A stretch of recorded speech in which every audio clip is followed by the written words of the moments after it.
Agar maqsadingiz milliarder bo'lish bo'lsa, ushbu videoni oxirigacha ko'ring. Juda ham ko'pchilik inson maqsadlarga erisha olmasligining asosiy sababi bu kognitiv yuklanma, ya'ni maqsadlaringizni hech kim og'ir qo'yib yuborishgan. 1 yildan keyin milliarder bo'laman. 1 oydan keyin oyiga $1 million pul topaman va hokazo. Tasavvur qiling, sport zaliga kirdingizda birinchi marta va 300 kiloli shtangani ko'tarmoqchisiz. Nima sodir bo'ladi? Katta ehtimolimiz belingiz sinib ketadi, bo'ldi. Shu bilan qaytib zalga boramiz.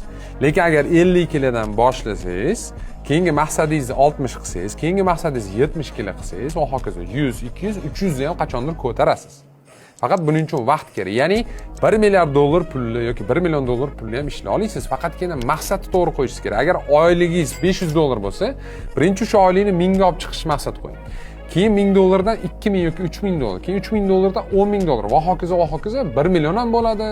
Nasib qilsa 1 milliard ham bo'lishi mumkin. Faqatgina birdaniga katta maqsad qo'yib yuborish bu sizning asabiy tizimingizni sindirib qo'yishi mumkin. Sog' bo'ling, omon bo'ling, maqsaddan realistik